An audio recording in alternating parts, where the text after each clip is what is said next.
Is voter ID racist? Well, the first black lieutenant governor of North Carolina certainly doesn't seem to think so. He went to Congress yesterday and testified in one of the most bombshell, incredible testimonies I have ever heard. I've been covering this stuff for nearly 2 decades now. This is just ripped the paint off of Congress, ripped the paint off of Stacey Abrams, just ripped the bark off of this entire bogus idea that asking for an ID is racist. In fact, he says it's the opposite. You're the racist for thinking that black people can't get an ID. Watch this incredible clip. Mark Robinson, North Carolina Lieutenant Governor. You see, I'm the first black lieutenant governor of North Carolina, and I hail from Greensboro, home of the Woolworth sit-ins, an epicenter of the civil rights movement. I grew up poor as the ninth of 10 children in a home marred by alcoholism, but I had a mother who was a strong woman of faith, and she sustained us. She was also a woman who lived through the terribleness of Jim Crow and witnessed firsthand the sacrifices made by those to ensure that black voices would be heard in government. I know right now she is up in heaven smiling as she sees her son here sitting in this committee hearing. But today I'm not here to talk about myself. I'm here to talk about voter discrimination and election integrity. The subject of this hearing is the evolving landscape of voter discrimination, and it certainly has throughout our nation's history. Let me say that I am very proud of the history in this nation of my people. My people were put in the belly of ships, bound in chains, and endured the Middle Passage.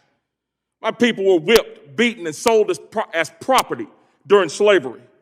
During Reconstruction and throughout Jim Crow, black people were intimidated, harassed, and even killed to keep them from having a voice in government.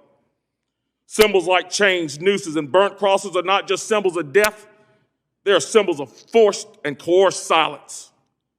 The sacrifices of our ancestors, so I could have the opportunity to become the first black lieutenant governor of my state, to see a black man sit in the White House for 2 terms, and for millions of us to be leaders in business, athletics, government, and culture, add up to an incredible story of victory. But today, we hear Georgia law being compared to Jim Crow. The black voices are being silenced, and the black voices are being kept out. How? By bullets? By bombs? By nooses?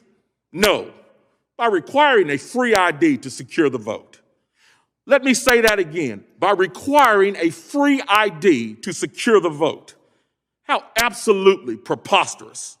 Am I to believe that black Americans who have overcome the atrocities of slavery, who were victorious in the civil rights movement, and now sit in the highest levels of this government cannot figure out how to get a free ID to secure their votes? That they need to be coddled by politicians because they don't think we can figure out how to make our voices heard. Are you kidding me? The notion that black people must be protected from a free ID to secure their votes is not just insane, it is insulting. Just a few days ago, and let me tell you something about this. This doesn't have anything to do with justice. This has everything to do with power. Just a few days ago, the vice president went to the very place that I mentioned, the Woolworth counter in Greensboro. But you know who wasn't there? You know who wasn't invited?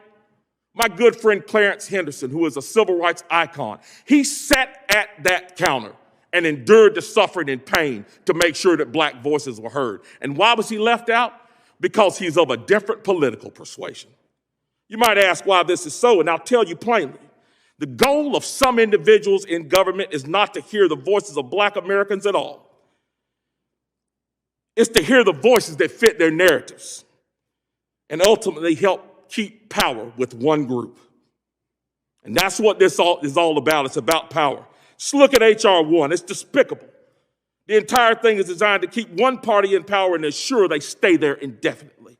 And how do they plan to do that? By taking away the rights of states given by the Constitution to govern their own elections, to mandate a wish list, a partisan wish list that comes down from that federal government. Some of these items include using government dollars to fund campaigns in order to give an advantage to one party, mandating that felons are allowed to vote, including illegal immigrants on voter rolls, and of course, trying to ban states from having voter ID. The last thing I'll say is this. Many people know that I'm a strong proponent of the Second Amendment, and I always will be. I believe that the right to keep and bear arms should always be available to law-abiding citizens. But the first line of defense in maintaining the integrity of the Second Amendment is having an ID to show and requiring that ID when you purchase that firearm. In the same way, I believe that voter ID is our first line of defense for protecting the integrity of the right to vote. And that's what this should be about. It should be about integrity, not power. Thank you.